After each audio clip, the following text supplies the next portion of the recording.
a long-debated body of water in Putnam County is once again at the center of a growing conversation across the First Coast. Thank you for joining us on this Saturday at 6:30. I'm Anthony Austin.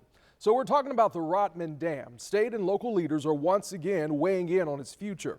Our Zach Wilcox is joining us live from Memorial Park in Riverside tonight. And Zach, the dam's impact extends beyond Putnam County.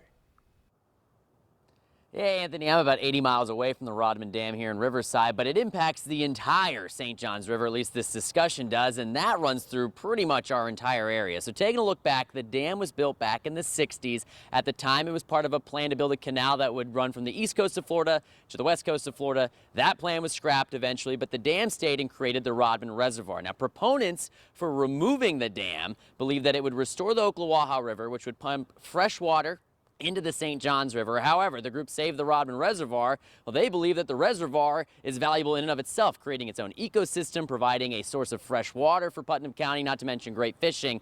Just this week, we saw it talked about at the Jacksonville City Council level. We also saw it talked about at the state level. I talked with the city council member who filed a bill to urge state leaders to ditch the dam. And I also talked with the president of the Save the Rodman Reservoir to see his perspective on this whole discussion. Can't we all get together on something, and can it be that we love this beautiful natural habitat and that we want to make sure that this river is able to stay clean? I can't wrap my head around how you would come to the conclusion that putting more boats and more manatees in a narrow river with less food is beneficial to the manatees or the river or the boating public.